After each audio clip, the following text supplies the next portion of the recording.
সূরা সূরা তাওবা থেকে 111 এবং 112 নম্বর আয়াত, যেখানে আল্লাহ সুবহানাহু ওয়া তাআলা একটা বেচা কেনার কথা বলেছেন। সে বেচা কেনার একটা পার্ট হচ্ছে জান এবং মাল। যারা সেটা আল্লাহর জন্য নিবেদন করবে তাদের জন্য তিনি রেখে দিয়েছেন তার সরাসরি জান্নাত। আর এই বেচা কেনা চাইলে সবাই করতে পারে না। যেমন দুবাইতে গিয়ে সবাই কি সাপ্তাহিক বাজার করতে পারে? কি বলে, পারে? পারবে না। বসুন্ধরা সিটিতে গিয়ে চাইলে যে কেউ একবারে বাজার সদাই করে আনতে পারে না। একটা শ্রেণী সামর্থ্যের বিষয় আছে না নাই? তো আল্লাহর সাথেও জান মাল বেচা কেনা সবাই করতে পারবে না। কারা পারবেন তাদের পরিচয় তিনি এখানে তুলে ধরেছেন। এতটুকু আলোচনার মধ্য দিয়ে একটি বিষয় স্পষ্ট হয়ে যায়, আলোচনাটা খুব নর্মাল আলোচনা না গুরুত্বপূর্ণ আলোচনা? কি মনে হয়, নর্মাল না গুরুত্বপূর্ণ? এই গুরুত্বপূর্ণ আলোচনাটুকু আল্লাহ তাআলা আমাকে করার মতো, আপনাকেও শোনার মতো তৌফিক তিনি যেন দান করেন বলে আল্লাহুম্মা আমিন। আমার সাথে একটু দোয়া পড়ুন। রব্বিশ শরহ লি সাদরি ওয়া ইয়াসসির লি আমরি ওয়াহলুল উকদাতাম মিন লিসানি ইয়াফকাহু কওলি। আমরা তাহলে মূল আলোচনায় চলে যাই। আমি তেলাওয়াত করেছি কোন সূরা থেকে? এই সূরার শুরুতে কি নাই? বিসমিল্লাহ। কেন নাই আপনাদের জানা আছে কিনা? কোরআন এসেছে কার কাছ থেকে? মাধ্যমকে জিবরাইল আলাইহিস সালাম। এসেছে কার কাছে? মুহাম্মদুর রাসূলুল্লাহ সাল্লাল্লাহু আলাইহি ওয়াসাল্লামের কাছে।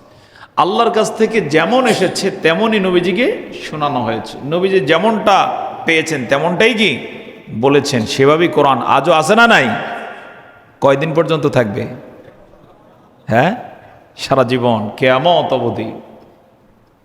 এই কোরআন আল্লাহ তাআলা নাজিল করে আবার তার সংরক্ষণের দায়িত্ব তিনি নিজ হাতে গ্রহণ করেছেন। এজন্য যে কেউ নাস্তিক, মুরতাদ, ইসলামের দুশ্মন, কোরআনের শত্রুরা যদি কখনো কোরআনকে বিলীন করে দিতে চায়, সম্ভব হবে কি? ওরা বিলীন হয়ে যাবে, কোরআন তার আপন জায়গায় থাকবে। আল্লাহ তাআলা কোরআনে কোট করেছেন এভাবে, ইন্না নাহনু নাযালনা যিকরা ওয়া ইন্না লাহু লাহাফিজুন।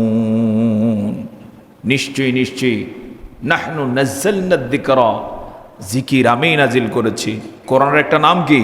জিকির। আমি নাজিল করেছি আর আমি এর সংরক্ষণ করব। আল্লাহ যদি কোনো বিষয়ের সংরক্ষক হয়ে যায় তাহলে যথেষ্ট না গ্যাপ আছে? তিনিই কি যথেষ্ট হয়ে যান। এই কারণে রসুলের যুগ থেকে শুরু করে কোরআনের বিরুদ্ধে চক্রান্তকারীরা চক্রান্ত করেছে নাকি করে নাই? আসতে বলো না, করেছে নাকি করে নাই? এরপরে যুগে যুগে দেশে দেশে কত চক্রান্তকারীরা চক্রান্ত করলো, কিন্তু কোরআনের এই অমীয় বাণীকে মানুষের সামনে থেকে কেউ মুছতে পারে না। আছে যেমন, বরং দিন দিন তার প্রভাব, দিন দিন তার পরিমাণ বাড়তি আছে, কিয়ামত পর্যন্ত বাড়তেই থাকবে। বাড়িয়ে দিবেন কে? সুবহানাল্লাহ। সম্মানিত ভাই সব, রাসূল করিম সাল্লাল্লাহু আলাইহি ওয়াসাল্লাম যেভাবে বলেছেন সেভাবেই উল্লেখ থাকার কারণে সেখানে বিসমিল্লাহির রহমানির রহিম উল্লেখ করা হয় না। আরেকটি জবাব হচ্ছে, যেটা ভাই বলেছেন, এই সেই সূরা যেই সূরার শুরুতে কাফের মুশরিকদের সাথে যত চুক্তি ছিল সব বিচ্ছেদের ঘোষণা এসেছে। এখন থেকে কাফেরদের সাথে আর কি নাই? চুক্তি নাই। এই সূরা নাজিল করে তৎকালীন আরবে, মক্কায় কাফেররা যে সুযোগ সুবিধা পেত সবগুলোরে ক্যান্সেল করে দেওয়া হয়েছে। এবং এই সূরা নাজিলের পরের থেকে কোনো কাফের মুশরিক কুফরি লালন করে পবিত্র মক্কা নগরীতে আর ঢোকার অনুমতি নাই। আপনারা জেনে থাকবেন, পবিত্র মক্কা নগরীতে কোনো কাফের ঢুকতে পারে না। পারে নাকি? পারে না। রোড রয়েছে, যে রোড দিয়ে পবিত্র মক্কা নগরীতে ঢুকবে ওখানে লেখা আছে মামনু লিল মুশরিকিন, মুশরিক যারা আছে তাদের জন্য নিষিদ্ধ। এরপরে যদি কেউ চালাকি করে, অহংকার করে, বাড়াবাড়ি করে ঢুকতে চায় তাহলে নাই হয়ে যাবে। এই ব্যবস্থা কার পক্ষ থেকে? আল্লাহর পক্ষ থেকে। সুবহানাল্লাহ।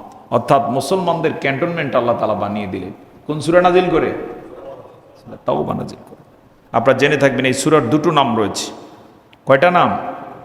একটা হচ্ছে তাওবা, আরেকটা হচ্ছে বারাআ।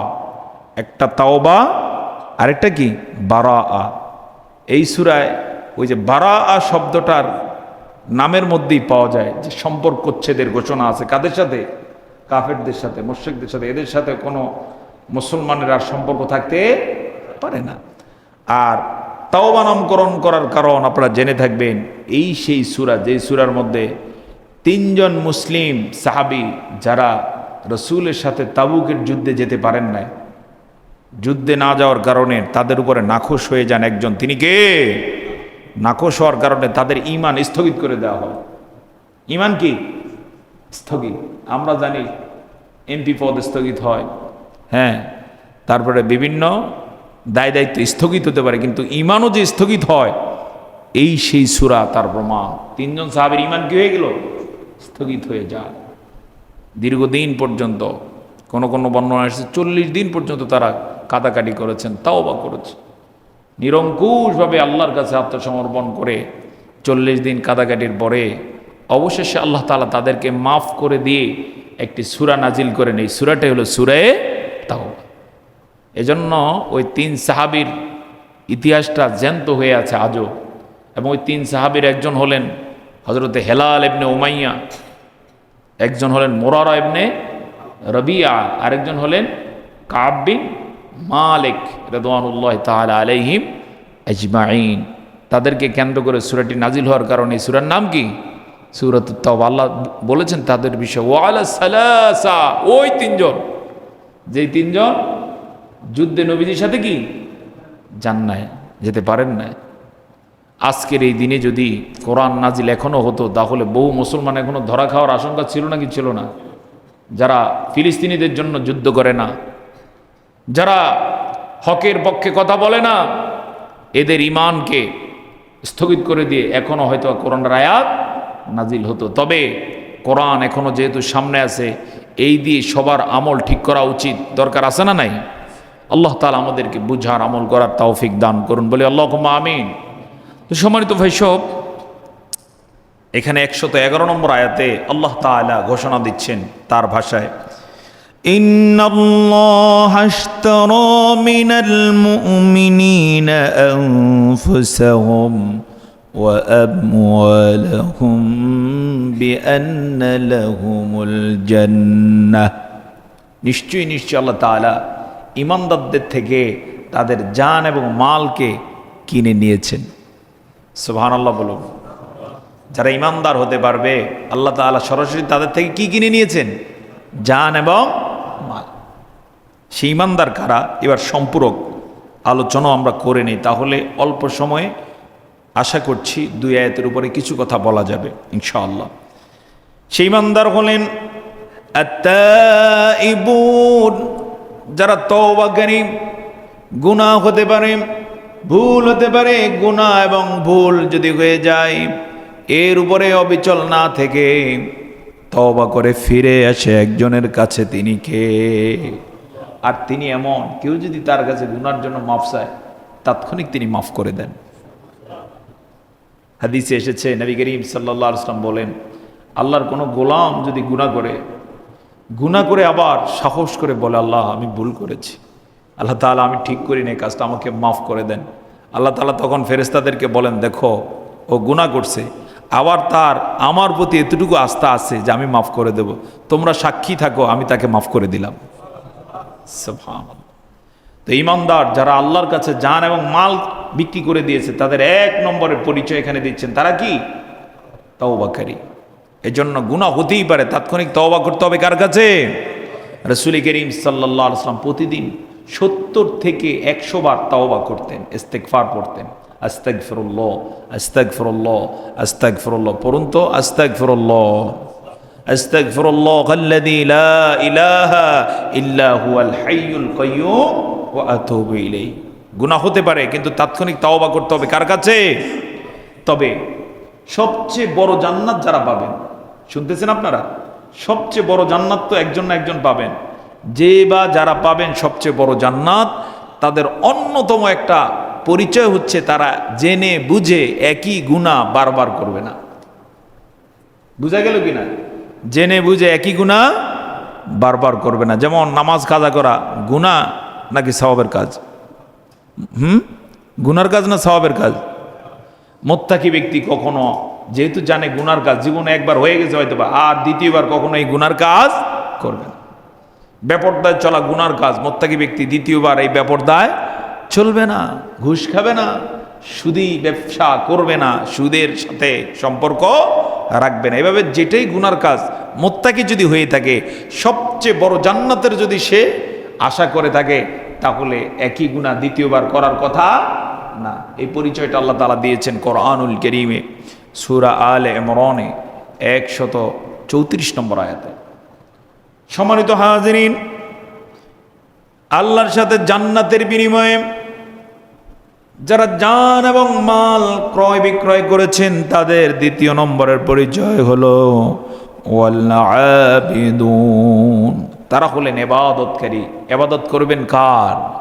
আমরা ইবাদত করি কার? কিন্তু কিছু মানুষ আছে ইবাদত করে শয়তানের, আছে না নাই? মুসলমান হয়েও শয়তানের ইবাদত করে, এরকম আছে না নাই? এরা কারা? যারা আল্লাহর আইন মানে না, মানুষের তৈরি করা আইন দিয়ে দেশ চালাতে চায়, মানুষের তৈরি করা আইন দিয়ে নিজেকে চালাতে চায়। মানুষ হিসেবে মানুষের তৈরি করা আইন দিয়ে যদি কেউ চলতে চায়, অশান্তি আছে না নাই? আসতে বলবেন, আছে না নাই? কেমন অশান্তি হতে পারে? গত এই তো দুদিন হলো মনে হয়, বরিশালে দুই ভাই মিলে এক ভাইয়ের চোখ খুলে দিয়েছে। ভিডিওটা দেখছেন কেউ? আমি মনে করছি এটা কোনো গল্প গুজব বুঝি, অভিনয় বুঝি, হালকা দেখি, সহ্য করার মতো না। হাত পা সব ধরে চোখ খুলতেছে এবং খুলেই ফেলছে। মানুষ হয়ে মানুষের আইন যদি কেউ মানে, তাহলে তাদের পরিণতি এমনটাই হয়। আর আল্লাহর আইন যদি মানে, সেখানে অশান্তি থাকতে পারে না। আজকে আমাদের দেশে অশান্তি আছে না নাই? কোনটা নাই? হত্যা, ধর্ষণ, চুরি, ডাকাতি, এরপরে ঘুষ, সুদ, এগুলো আছে না নাই? সব দেদারছে চলছে। এর কারণ হচ্ছে এখানে আল্লাহর আইন মানা হয় না, আল্লাহর ইবাদত যথাযথ করা হয় না। কোন ইমানদারদের সমাজ যদি থাকে, তাহলে সেখানে ইবাদত চলবে কার? 3 নম্বর হচ্ছে ওয়াল হামিদুন। তারা প্রশংসাকারী হবেন একজনের। তিনি কে? আমরা এই 24-এর পরিবর্তনের আগে দেখতাম, যে নেতাই বক্তব্য শুরু করত, একজনের প্রশংসা করতে করতে ওরে সময় দেওয়া হয়েছে 5 মিনিট, 4 মিনিটই কি কোনো এক ব্যক্তির প্রশংসা। এরকম ডাকাত, এরকম মূর্খ নাদান আমাদের দেশে ছিল নাকি ছিল না? অথচ প্রশংসা চলবে কার? আসতে বলো না, প্রশংসা চলবে কার? ইমানদাররা প্রশংসা করবে কার? এক আল্লাহ ছাড়া। তার বিপরীতে কোনো মানুষের প্রশংসা করা কি নাই? জায়েজ নাই। আর আল্লাহর প্রশংসা করলে কি পরিমাণ লাভ হয়, যদি মূর্খরা জানতো, পাগল হয়ে যেত আল্লাহর জন্য প্রশংসা করতে করতে। আল্লাহর জন্য কেউ একবার যদি পড়েন আলহামদুলিল্লাহ, তাৎক্ষণিক আল্লাহ তাআলা এত খুশি হন, তার জন্য মিজানের পাল্লা সবটাই নেক দ্বারা পূর্ণ করে দেন। সুবহানাল্লাহ। ও সুবহানাল্লাহি ওয়াল হামদুলিল্লাহি তামলান আও তামলাউ মা বাইনাস সামাওয়াতি ওয়াল আরদ। কেউ যদি সুবহানাল্লাহ বলেন, সুবহানাল্লাহ বলল, মিজানের পাল্লা নেক দ্বারা পূর্ণ হয়ে যায়। এটার এত ভ্যালু, আল্লাহ তাআলা এই বাক্যগুলো এত ভালোবাসেন, এত পছন্দ করেন। কেউ একবার পড়লে দুনিয়ার জমিন থেকে 7 আসমান পর্যন্ত যে মহাশূন্য খালি জায়গা, সবটা তার জন্য আল্লাহ তাআলা নেক দ্বারা ভরপুর করে দেন। সেগুলো বাদ দিয়ে ব্যক্তির প্রশংসা করে থুতু বের করে ফেলতো। লাভ কি হইল? নেতাও গেছে যেই পথে, স্রোতও গেছে সেই পথে। এগুলো দুনিয়াতেই লাঞ্ছনা। এই লাঞ্ছনা দিয়েছেন কে? আর চূড়ান্ত লাঞ্ছনা দুনিয়াতে না আখেরাতে? আখেরাতে। সেদিন সমানে কপাল চাপড়াবে। করলাম কি? আল্লাহর প্রশংসা না করে সামসামি করেছি মানুষের, যার কারণে জিল্লতির কোনো শেষ নাই। এটা কেউ পারুক আর না পারুক, যারা আল্লাহর সাথে লেনদেন করেছেন জান্নাতের, লেনদেন করেছেন জানমালের, তাদের একটা গুণ হচ্ছে তারা প্রশংসা করবেন কার? এজন্য শয়নে সফরে ইমানদাররা তার প্রশংসাই করে। আমরা ঘুম থেকে যখন উঠি প্রশংসা চলে কার? সে সময় আমরা কি বলি? আলহামদুলিল্লাহ, আলহামদুলিল্লাহিল্লাযী আহইয়ানা বা'দামা আমাতানা ওয়া ইলাইহিন নুশুর। সমস্ত প্রশংসা ওই আল্লাহর জন্য। আলহামদুলিল্লাহিল্লাযী আহইয়ানা, যিনি আমাদেরকে জীবিত করলেন, বা'দামা আমাতানা, মৃত হওয়ার পরে, ওয়া ইলাইহিন নুশুর, তার কাছে আমাদেরকে ফিরে যেতে হবে। এই প্রশংসা দিয়ে আমাদের সকাল হলো, আবার রাতেও ঘুমোতে যখন যাই প্রশংসা চলবে কার? সে সময় কার নাম? আল্লাহর নাম। আল্লাহুম্মা বিসমিকা, তারপরে কি? আমুতু ওয়াহি, ওগো আল্লাহ বিসমিকা, তোমার নামে আমি আবার মৃত্যুবরণ করছি। আমুতু অর্থ কি? মৃত্যুবরণ করছি। ঘুম আর মৃত্যু সমান, দুইটা ভাই। হায়াত থাকলে সকাল, হায়াত না থাকলে কিয়ামত। এজন্য হায়াত থাকলে কেউ বলে সকাল, না থাকলেই হয়ে যায় কি? পরকাল। বাস্তব নাকি অবাস্তব? এই যে গত কয়েকদিন আগে আপনাদের এই এলাকার একজন ভালো আলেম, আমাদের বন্ধু মানুষ, মাওলানা শামসুল হক নিজামী, চিনেন কিনা? তার ওয়াইফ, একসাথে তারা ঘুমোতে গিয়েছেন। ফজরের সময় জাগাতে গিয়ে দেখে আর দুনিয়াতে নাই। সুবহানাল্লাহ বলবো না? কি চমৎকার দোয়া আল্লাহ শিখিয়ে রেখেছেন, যেন তার বাস্তব প্রমাণ হয়ে গেল। একসাথে ঘুমোতে গেলেন, ওই চিরস্থায়ী ঘুমে বিভোর হয়ে গেলেন। সুবহানাল্লাহ। এজন্য ইমানদারদের সব কাজে প্রশংসা একজনের, তিনি কে? আল্লাহ। সব কাজ কার নামে হবে? আল্লাহর নামে। কদমটা দিন আল্লাহর নামে, মসজিদে ঢুকতেছি আল্লাহর নামে, যখন বের হবে কার নামে? আল্লাহুম্মা ইন্নী আসআলুকা মিন ফাদলিক। যখন ঢুকবো কি বলবো? আল্লাহুম্মা আফতাহলি আবওয়াব রাহমাতিক। এভাবে যখন চুপ থাকবেন, ওই সময় চুপ থাকার দরকার নাই। জবানটাকে জারি রাখুন, মুখটা বন্ধ থাকুক, মানুষ যেন বুঝতে না পারে। কানেকশন বাড়িয়ে দেন কার সাথে? আল্লাহর সাথে। ওই সময় পড়ুন লা ইলাহা ইল্লাল্লাহ। এই বাক্য এত চমৎকার, উচ্চারণে এত সহজ।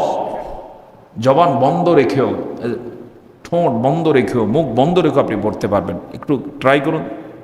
লা ইলাহা ইল্লাল্লাহ বলা যায়, কেউ বুঝবে না, কিন্তু আল্লাহ তাআলা জানেন। সুবহানাল্লাহ। আর আমাদের কানেকশন তো এমনই হওয়ার কথা, আমরা যখন একাকী হয়ে যাই আমাদের সাথে থাকেন কে?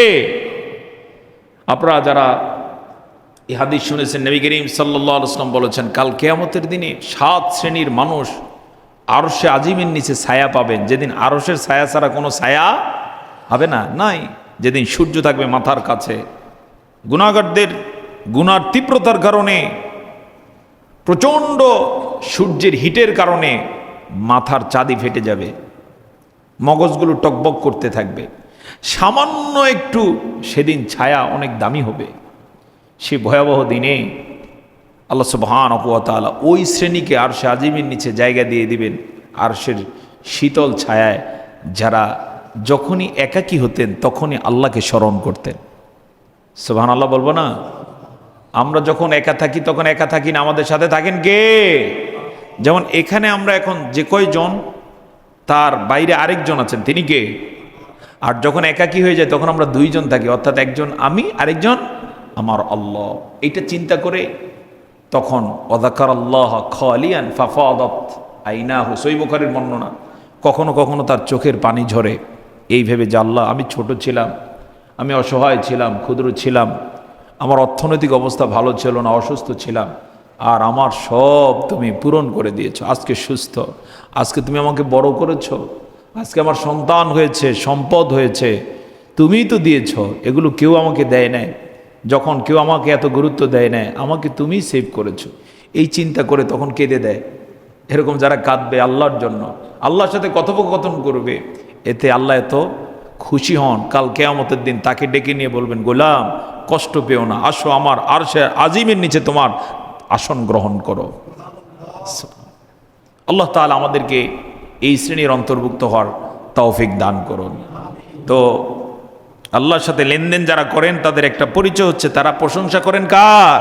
আল্লাহ। আর তার প্রশংসা করব না কেন? তিনি প্রশংসা পাওয়ার হকদার নাকি হকদার নয়? তিনি প্রশংসা পাওয়ার যোগ্যতা রাখেন নাকি রাখেন না? টোটালি সারা জীবনও যদি আমরা তার প্রশংসা করি এরপরও তার হক আদায় করতে পারব না। আস-সাইহুন, তাদের আরো একটা পরিচয় হলো তারা সফরকারী। আরেকটা বর্ণনায় এসেছে তারা হলেন সিয়াম পালনকারী। আরেকটা তাফসির হলো তারা হলেন জিহাদকারী। জিহাদ করতে হবে কার পথে? ইমানদারদের মনের মধ্যে জিহাদের কি থাকবে? তামান্না থাকবে, স্বপ্ন থাকবে, আশা থাকবে, তীব্র আকাঙ্ক্ষা থাকবে যে আল্লাহ যদি সুযোগ দেন আল্লাহর রাহে লড়াই করে যাব ইনশাআল্লাহ। আমাদের এই ইচ্ছা আছে না নাই? কার কার ইচ্ছা আছে? হাত তুলুন তো। সবার আছে তো? হ্যাঁ, একজনও নাই এরকম যে আমার ইচ্ছা নেই। মাশাআল্লাহ, সবার আছে। লিল্লাহি তাকবীর। এটা ইমানদারদের পরিচয়। তারা লড়াই করেন কার পথে?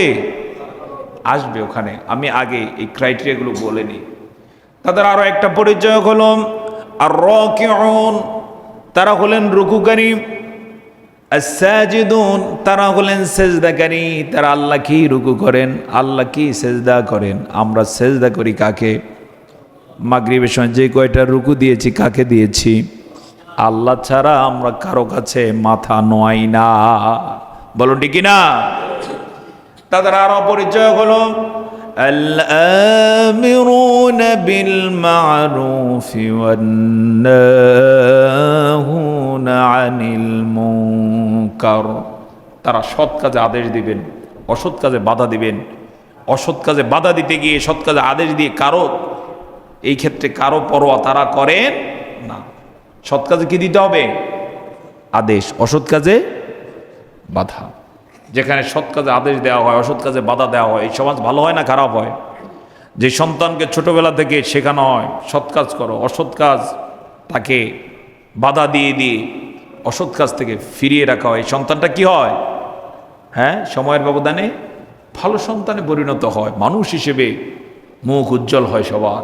পক্ষান্তরে সৎ কাজ যদি আদেশ না দেওয়া হয়, যা ইচ্ছা তা কর, এটা যদি বলে দেওয়া হয়, সময়ের ব্যবধানে বাপ মায়ের জন্য এই সন্তানই কি বিপদের কারণ, লজ্জার কারণ। যেখানে সেখানে অবস্থ হয়, লোকেরা খোঁজে ওর বাপকে মাকে।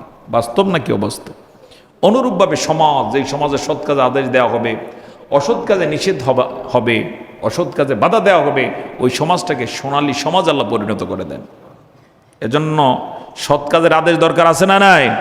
মসজিদে আসতেছি, কেউ কেউ হয়তো বা বসে বসে গল্প করছে দোকানে, সালাম করুন, দাওয়াত করুন, চলো মসজিদে যায়। বসে বসে অন্য অপকর্ম করছে, টিভি দেখতেছে, অশ্লীল গান বাদ্য শুনতেছে, থামিয়ে দেন। অসৎ কাজে কি চলবে?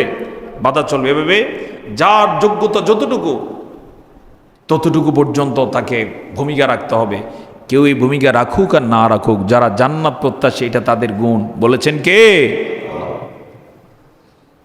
ওয়াল হাফিজুনা লিহুদুদিল্লাহ, তাদের আরো একটা পরিচয় হলো তারা আল্লাহ তাআলার হুদুদ সংরক্ষণ করেন, সীমা সংরক্ষণ করেন। আল্লাহ তাআলা যা বলেছেন তারা তাই মেনে চলে। আল্লাহ বলেছেন 5 ওয়াক্ত সালাত, তারা 5 ওয়াক্তই কি সংরক্ষণ করেন, কখনো 4 ওয়াক্ত করবেন না। 4 ওয়াক্ত পরে এরকম মুসল্লি আছে না নাই? কিছু মুসল্লি আছে শুধু জুমার দিনের মুসল্লি। অবশ্য উত্তর এলাকায় এরকম নাই। উত্তরাতে জুমার সময় যে পরিমাণ মুসল্লি হয় সেই পরিমাণ ফজরের সময় হয় কি? তাহলে ওরা আসলো কোত্থেকে, গেল কোথায়? এরা তারা যারা মনে করে শুধু জুমাই তার উপরে কি ফরজ করা হয়েছে, বাকি সময় সে নামাজ তার উপর এখনো কি হয় না, ফরজ হয় না, এরকম মনে করে। নাউজুবিল্লাহ বলবেন না। তার মানে হচ্ছে সে আল্লাহর সীমা কি করলো? লঙ্ঘন করেছে। যে ব্যক্তি জান্নাত প্রত্যাশী আল্লাহর সীমা সে লঙ্ঘন করতে পারে না। খুব গুরুত্বপূর্ণ বিষয়। আল্লাহ যা বলে দিয়েছেন, আল্লাহ তাআলার বিষয়গুলো সহজ না জটিল? খুবই সহজ, নির্ধারিত। সালাত কি নির্ধারিত, যাকাতের পরিমাণ নির্ধারিত, হজ কয়বার করতে হবে নির্ধারিত নাকি অনির্ধারিত? এগুলো সব নির্ধারিত। পর্দা এটার বিধান কি নির্ধারিত। যিনি জান্নাত প্রত্যাশী তিনি এগুলো মেনে চলবেন, আল্লাহর হুদুদকে সংরক্ষণ করবেন। সর্বশেষে আল্লাহ তাআলা দুটো বাক্য উচ্চারণ করে বলছেন, ওয়াবাশশিরিল মুমিনিন, তুমি মুমিনদেরকে সুসংবাদ দাও। এবার আল্লাহ তাআলা জান এবং মাল কিনে নিয়েছেন যাদের থেকে, তাদের পরিচয় যেমন তুলে ধরেছেন, পাশাপাশি এই জান মাল কিভাবে খরচ করতে হবে এই রাস্তাও বলে দিয়েছে। সুবহানাল্লাহ বলুন। আমরা চাই জান্নাত, বিনিময়ে দিতে হবে কি? জান আর মাল। এখন খরচ করতে হবে কোন কোন পথে, কিভাবে? প্রশ্ন আছে না নাই? এই যে জান আল্লাহ নিবেন, মাল আল্লাহ নিবেন, বিনিময়ে রেখেছেন জান্নাত, আর আমরা সবাই চাই কি? আসতে পারেন কি চাই? যত কাজ করি, এই যে আজকে মসজিদে আসছি, টার্গেট কি? কেউ যদি আল্লাহ না করুন বলতো তোমার জান্নাত নাই, নামাজ যতই পড়ো, তাহলে আমরা আসতাম? কথা বলো, আসতাম? কেন আসি? বিনিময়ে রয়েছে কি? জান্নাত। জান্নাত চির আকাঙ্ক্ষা আমাদের। সুবহানাল্লাহ বলুন না। শুধু আমরাই নয়, যে নামাজ ঠিক মতো পড়ে না এও কোথায় যাইতে চায়?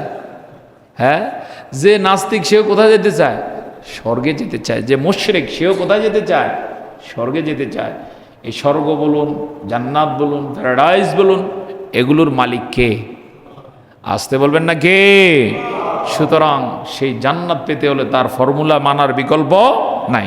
ফর্মুলা বলে দিচ্ছেন তিনি, ইউকাতিলুনা ফি সাবিলিল্লাহি ফায়াকতুলুনা ওয়া ইউকতালুন। ফর্মুলা হলো তারা আমার পথে লড়াই করতে হবে। সুবহানাল্লাহ বলুন। কি করতে হবে? লড়াই। লড়াই ছাড়া জান দেয়ার কোনো অপশন। এজন্যই করছেন নাকি করেন নাই? নবীজির প্রিয় চাচা হযরতে হামজা যুদ্ধের ময়দানে কি হলেন? শহীদ হয়ে গেলেন। আরো কত শত আল্লাহ তাআলার গোলাম, হাজার হাজার আল্লাহর গোলাম যুগে যুগে আল্লাহ দ্বীনের জন্য সর্বোচ্চ নজরানা দিয়েছেন, জীবনটা ওয়াকফ করে বিলীন করে দিয়ে দিয়েছে। যারা এই জীবন বিলীন করে দিলেন তাদের জন্য সুসংবাদ, তারা আল্লাহর জান্নাতের মেহমান হয়ে গেছে। জান্নাত প্রাপ্তির জন্য এটি হলো সবচেয়ে সহজ রাস্তা। জানটা কি? যুদ্ধের ময়দানে আল্লাহর জন্য দিয়ে দেয়। তবে ফায়াত তুলুন, শুধু দিলেই হবে না, আগে লড়াই করতে হবে। এই লড়াইয়ে শত্রুকে পরাস্ত করার মানসিকতা থাকতে হবে। এই লড়াইয়ের মধ্য দিয়ে টার্গেট থাকতে হবে, আমাকে জিততে হবে, ইসলামকে আমাকে জিতাতে হবে। সুবহানাল্লাহ। কিন্তু যদি লড়াইয়ের এক পর্যায়ে তিনি জীবনটাই বিলীন করে দেন, ওয়ুক্তালুন, অর্থাৎ তাকে যদি হত্যা করা হয়, শহীদ করা হয়, তাহলে সে কি হয়ে গেল? সফল হয়ে গেল। আল্লাহ তাআলা অন্যত্র সেটার ব্যাখ্যা দিয়েছেন এভাবে, ওয়ালা তাকুলু লিমান ইউক্তালু ফি সাবিলিল্লাহি আমওয়াত বাল আহয়াউন ওয়ালাকিন লা তাশউরুন। তোমরা তাদেরকে মৃত বলো না যারা আমার রাস্তায় মৃত্যুবরণ করেছে, বরং তারা জীবিত, কিন্তু তোমরা বোঝো না। আল্লাহর রাস্তায় জীবন দিলে তারা চির স্মরণীয় বরণীয় হয়ে যায়। সুবহানাল্লাহ। রংপুরের আবু সাঈদ 24-এর বিজয়ে যে ভূমিকা রেখেছে, জীবনে সর্বোচ্চ আর কি হতো যদি শহীদ না হতো? কি হতো? সজীব হতো। কত সজীবিত আমাদের সমাজে আছে, কতজনের লোকেরা তো সালামও দেয় না, আছে না নাই?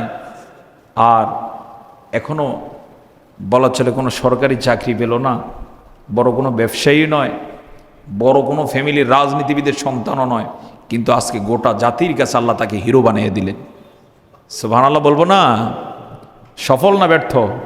সফল হয়ে গেল। যে যাই বলুক না কেন, তাকে তো হত্যা করা হয়েছে, সে তার অধিকার চাইতে গিয়েছে, কারুকে সে গুলি করে নেয়, তাকে গুলি করে হত্যা করা হয়েছে।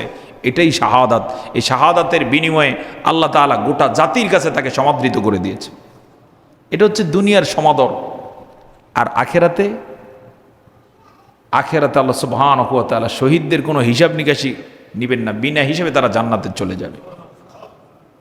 আর রসুলের হাদিস থেকে কোরআনের বক্তব্যকে কেন্দ্র করে যে বিষয়টি স্পষ্ট হয়ে যায়, সেটা হচ্ছে শহীদরা যখন দুনিয়ার জীবন শেষ করে, অর্থাৎ তার রূহ চলে যায়, ওই সময় আল্লাহ তাআলা শহীদ কোন জান্নাতে থাকবে, জান্নাতটা তার সামনে তুলে ধরা হয়। তখন এই জান্নাতের দৃশ্য দেখে দেখে অতি দ্রুত সে জান্নাতে চলে যাওয়ার জন্য ব্যতিব্যস্ত হয়ে যায়। সুবহানাল্লাহ। এরপরে তার রূহটা নিয়ে জান্নাতের সবুজ পাখি আছে, সবুজ পাখির মাঝে ফিট করে দেওয়া হয়, তখন ফাঁকি হয়ে জান্নাতুল ফেরদাউসের যে বিশাল আয়োজন আছে, জান্নাতের ফুল গাছ, ফল গাছ, বাগানে ভরপুর, ওখানে তারা বিচরণ করতে থাকে। পাখি হয়ে উঠতে থাকে, ঘুরতে থাকে এবং গুনগুন করে আল্লাহর কাছে বলতে থাকে, আমার সাথী কবে আমার সাথে মিলিত হবে। সুবহানাল্লাহ বলবো না? এই জন্য রাসূল করিম সাল্লাল্লাহু আলাইহি ওয়াসাল্লামের কামনা ছিল, আমি আল্লাহর রাস্তায় যুদ্ধ করতে করতে শহীদ হই, আবার যদি আল্লাহ তাআলা আমাকে সুযোগ দেন, আমি বলবো আল্লাহ আমাকে আমার রূহ ফিরিয়ে দেন, রূহ ফিরে পেলে আবার যুদ্ধ ময়দানে যাব, আবার শাহাদাত বরণ করবো। এভাবে শত সহস্রবার তিনি শাহাদাতের তামান্না পেশ করতেন। যেই জাতি আল্লাহর রাস্তায় যুদ্ধ করতে পারে ওই জাতিকে কোনো শক্তি কখনো দাবায় রাখতে পারে না। আর যারা যুদ্ধরে ভয় পায়, হক কথা বলতে ভয় পায়, তাদেরকে গোটা বিশ্বের সবাই দাবায় রাখে। আজকের বিশ্ব তার জ্যান্ত উদাহরণ। মুসলমানরা আগের দিনে যেভাবে যুদ্ধবাদ ছিল বলা চলে, যুদ্ধ করেছেন অধিকারের জন্য, ইসলামের জন্য, মানবতার কল্যাণের জন্য, আজকে সেভাবে আছে কি? মুসলমানদের সেই জিহাদের তামান্না আছে কি? নাই। সেই তামান্না না থাকার কারণে যা হওয়ার আজকে তা হচ্ছে, আমাদেরকে মারা হচ্ছে সমান। তবে আলহামদুলিল্লাহ আমাদের বাংলাদেশ সহকারে গোটা পৃথিবীর তরুণেরা, যুবকেরা জেগে উঠতেছে। তারা যদি ইসলামের এই পদ্ধতি অনুসরণ করে, সূরা তাওবায় আল্লাহ তাআলা যে বক্তব্য দিয়েছেন যে তারা লড়াই করে প্রয়োজনে শাহাদাত বরণ করে বিনিময়ে রয়েছে জান্নাত, এভাবে যদি এই বক্তব্যের নিরিখে নিজেদেরকে প্রস্তুত করে আগামীর বিশ্বে নিজেরা পরিবর্তনের জন্য সিদ্ধান্ত গ্রহণ করতে পারে, ইনশাআল্লাহ আগামীর বিশ্ব মুসলমানদের পায়ের কাছে আসবে। আসবে কিনা ইনশাআল্লাহ? কোনো সন্দেহ। সেক্ষেত্রে সংখ্যা কোনো বিবেচ্য বিষয় নয়, অস্ত্র কি আছে না আছে এগুলো বিবেচ্য বিষয় নয়। আল্লাহ তাআলা নিজ হাতে বিজয় দিয়ে দিবেন। বদরের যুদ্ধ তার জ্যান্ত উদাহরণ। মুসলমান ছিলেন মাত্র কত? কয়জন? আর কাফেররা ছিল 1000। এগুলো তো আজকে গল্পের মতো মনে হয়, কিন্তু গল্প না, বাস্তব ইতিহাস। বাস্তব ইতিহাস। 313 জনকে নবীজি সবার হাতে তরবারিও দিতে পারেন না, 8টা তরবারি ছিল, বাকিদেরকে খেজুরের ডাল কেটে দিয়েছেন নবীজি, তারা এগুলোই ব্যবহার করেছে। কিন্তু যখন ময়দানে তারা আল্লাহর জন্য লড়াই শুরু করেছেন, আল্লাহ তাআলা দলে দলে ফেরেশতা দিয়ে মুসলমানদেরকে সাহায্য করলেন। এক পর্যায়ে কাফেরগুলো পালানো শুরু করে। সেখানে কাফের 1000 আসছে ঠিকই, কিন্তু 1000 নিয়ে ফিরতে পারে না। 70 জন যুদ্ধের ময়দানে কি খতম। এরপরে যেগুলো বেশি লাফালাফি করছে, বাড়াবাড়ি করছে, এরকম 70টাকে গ্রেফতার করা হলো। কত গেল? 140। বাকি যা ছিল জান নিয়ে পালিয়ে যায়। আমরা সেই মুসলমান জাতি। সুবহানাল্লাহ বলবো না? এই বিজয় দিয়েছেন কে? উহুদের যুদ্ধে মাত্র 700 ছিলেন, কাফের ছিল কত? 3000। মুসলমানদেরকে আল্লাহ বিজয় দান করেছে। এরপরে মাত্র 10,000 সাহাবী নিয়ে নবীজি মক্কা বিজয় করলেন, অভিযান পরিচালনা করলেন। আমরা সেই জাতি। মাঝে মাঝে আমাদেরকে ভয় দেখায়, পার্শ্ববর্তী দেশ একটু লম্পজম্প করে, ওদেরকে আমরা ইতিহাস একটু শেখার জন্য বলবো, ইতিহাস, মুসলমানদের ইতিহাস একটু স্টাডি করার কথা বলবো। ওরা যত বড় দেশই হোক না কেন, সংখ্যা যত বেশি হোক না কেন, যদি মুসলমানদের সাথে লাগতে আসে আর মুসলমানরা যদি ইমানের পরিচয় দিতে পারে, তাহলে ওদের দেশ খান খান হয়ে যাবে। সংখ্যা যত বেশি থাক না কেন, মুসলমানদের কাছে পরাজিত হবে, কোনো সন্দেহ নাই। কথা বলেন ঠিক না? বহু রেকর্ড রয়েছে। কারণ আল্লাহ তাআলার বক্তব্য, মুমিনরা এরকমই হবে, ইউকাতিলুনা ফি সাবিলিল্লাহ, তারা আল্লাহর পথে লড়াই করবে, ফায়াকতুলুনা, তারা মারবে, প্রয়োজনে শাহাদাত বরণ করবে। তবে স্বপ্ন থাকতে হবে কি শাহাদাতের নাকি বিজয়ের? কথা বলুন, শাহাদাতের না বিজয়ের? বিজয়ের। প্রয়োজনে শহীদ হয়ে যাবে। এজন্য যদি আল্লাহ বিজয় দেন তাহলে গাজী হয়ে ফিরে আসবে, আর যদি হায়াত না থাকে শহীদ হয়ে যাবে। বাঁচলে গাজী, মরলে শহীদ, দুইটাতে কি সফলতা, বরং শহীদ হলে লাভ বেশি, আগেই জান্নাতে চলে যায়। সুবহানাল্লাহ বলুন না? আমাদের জীবনের সাথে কতজন সম্পৃক্ত ছিল? 24-এর বিজয় যারা মৃত্যুবরণ করেছে, তারা আমাদের আগেই কি জান্নাতের মেহমান হয়ে গেছে। সুবহানাল্লাহ, সুবহানাল্লাহ বলুন। আল্লাহ তাআলা আমাদেরকে তার রাহে জান এবং মাল যথাযথভাবে খরচ করার তৌফিক দান করুন। সম্মানিত ভাই সব, এরপর আল্লাহ তাআলা বলেন, ওয়াদান আলাইহি হাক্কান ফিত তাওরাতি ওয়াল ইনজিলি ওয়াল কোরআন। আল্লাহ তাআলা সত্য ওয়াদা করেছেন এই জাতীয় কথা, অর্থাৎ আল্লাহর পথে যারা জান মাল খরচ করে, সিস্টেম হলো লড়াই করবে, সেখানে শত্রুর সাথে মোকাবেলা করবে, প্রয়োজনে মারবে অথবা শাহাদাত বরণ করবে, তাদের জন্য রয়েছে জান্নাত। এই কথা শুধু কোরআনের বক্তব্য নয়, এই কথা বলা আছে তাওরাতে, যেটা ইহুদিরা দাবি করে যে তাদের কিতাব। এই কথা বলা আছে ইঞ্জিলে, যেটা দাবি করে খ্রিস্টানরা তাদের কিতাব, সেখানে এই কথা আছে। সর্বশেষ তাওরাতের লেটেস্ট ভার্সন হচ্ছে আল কোরআন, ইঞ্জিলের লেটেস্ট ভার্সনের নাম কি? আল কোরআন। আর মানবতার সব কল্যাণ নিহিত রয়েছে কিসের মাঝে? আল কোরআন। সেই কোরআন ওই কথা বলা আছে। জোরে জোরে বলুন সুবহানাল্লাহ। এই জন্য এই জাতীয় বক্তব্য কেউ যদি মনে করে যে হুজুরেরা দেয় কেন, তাদেরকে বলে দিবেন এই একই কথা আছে কোথায়? তাওরাতে আছে। কোথায়? ইঞ্জিলে। বলে দিবেন, পারলে পড়ে নিও। পূর্বে থেকে এগুলোর কোনো ভ্যালু তাদের কাছে নাই, তারা মূলটা রাখে না, সব এলোমেলো করে দিয়েছে। কিন্তু আল্লাহ বলছেন ওগুলো ওখানেও কি আছে। এরপর আল্লাহ তাআলা বলেন, ওয়ামান আওফা বিআহদিহি মিনাল্লাহি ফাস্তাবশিরু বিবাইইকুমুল্লাযী বায়া'তুম বিহি وذلك هو الفوز العظيم।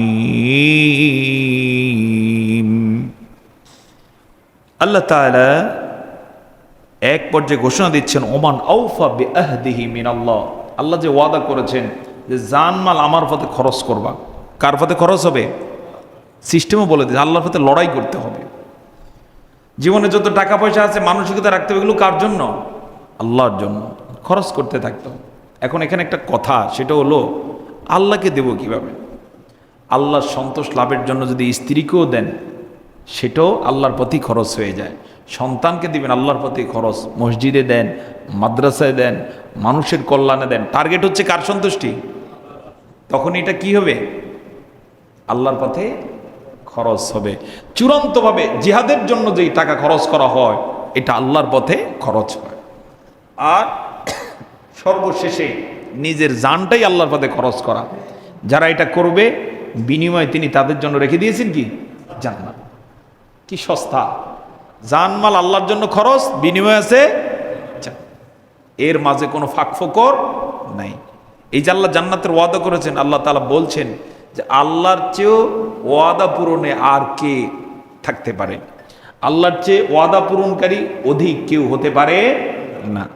আল্লাহর ওয়াদাই চূড়ান্ত। বরং মানুষ মাঝে মাঝে ওয়াদা করে একরকম, কাজ করে আরেক রকম। আছে না নাই?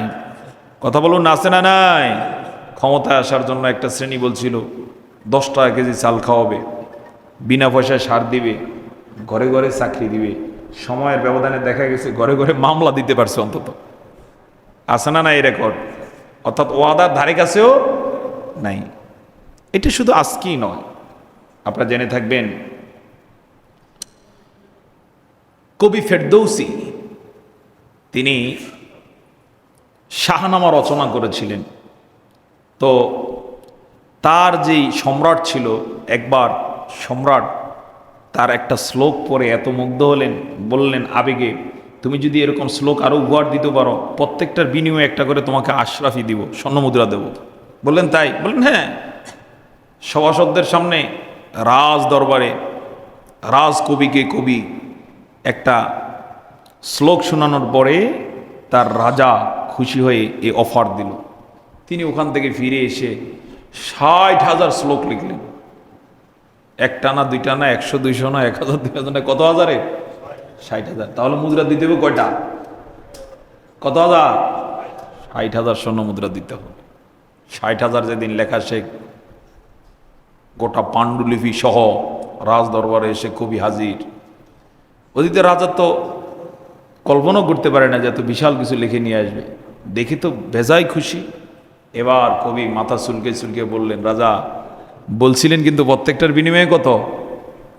1000 না, একটা করে স্বর্ণ মুদ্রা, সেই হিসেবে কত হাজার? 60,000। রাজার মনে পড়ছে। পরে বললেন, এখন 60,000 দিব কোত্থেকে? তুমি তো লিখছো অনেক। তো এক কাজ করো, 60,000 রৌপ্য মুদ্রা নিয়ে যাও। স্বর্ণের বদলে কি? রৌপ্য। বলার সাথে সাথে ওখানেই তিনি স্টক করে বসেন। অর্থাৎ ওই ধকল সামনে উঠতে পারেন নাই। লোকেরা ধরাধরি করে নিয়ে গেল হসপিটালে, চিকিৎসার ব্যবস্থা করা হলো। এরপরে রাজার আশেপাশের সেক্রেটারি যারা ছিল তারা বলল যে আপনি নিজেই তো বলছেন, আপনি কাজ করলেন কেন? এক পর্যায়ে সে তার ভুল বুঝতে পেরে রাজি হলো যে ঠিক আছে দাও। কিন্তু ততক্ষণে নিউজ এলো কবি আর দুনিয়াতে নাই, তিনি ট্র্যাজেডি হয়ে গেলেন। এরকম ঘটনা আছে না নাই? আচ্ছা, অনেক মানুষই আছে আবেগে অনেক ওয়াদা করে, কিন্তু সময়ের ব্যবধানে ওয়াদা খেলাফ করে, যদিও মুসলমানরা কখনো ওয়াদা খেলাফ করতে পারে না। তো আল্লাহ তাআলা এক পর্যায়ে বলেন, আল্লাহর চেয়ে ওয়াদা পূরণকারী আর কে হতে পারে? তিনি যা ওয়াদা করেছেন সেটাই চূড়ান্ত। তিনি ওয়াদা করেছেন তোমরা জান আর মাল তার পথে খরচ করবা, বিনিময়ে তিনি রেখে দিয়েছেন কি? আর জান মাল আল্লাহর পথে খরচ হবে না, আবার জান্নাতেরও আশা করবে, এত সহজ নয়। ওই যে গ্রামের ভাষায় বলতে হয়, এত ভাত দুধ দিয়ে খায় না, এত সহজ নয়। আল্লাহর জন্য টাকা পয়সা খরচ করবে না, জান মাল কিছু আল্লাহর জন্য খরচ হবে না। দুনিয়াতে রাজনীতি করবে, মানব রচিত মতবাদের জন্য, ব্যবসা করবে মানুষের জন্য, চাকরি করবে নিজের জন্য, আল্লাহর সাথে কোনো সম্পর্ক নাই, আর সহজে জান্নাত পেয়ে যাবে। বিষয় এত সোজা হতে পারে না। জান্নাত পেতে হলে অবশ্যই জান মাল দিয়ে কার পথে খরচ করতে হবে? আল্লাহর জন্য, আল্লাহর পথে খরচ করে যেতে হবে। সম্মানিত ভাই সব, এরপর আল্লাহ সুবহানাহু ওয়া তাআলা বলেন, ফাস্তাবশিরু বিবাইইকুমুল্লাযী বায়াতুম বিহি, তোমরা সুসংবাদ গ্রহণ করো আমার সাথে যেই বায়াত করেছো, বেচাকেনা করেছো। কি সুসংবাদ?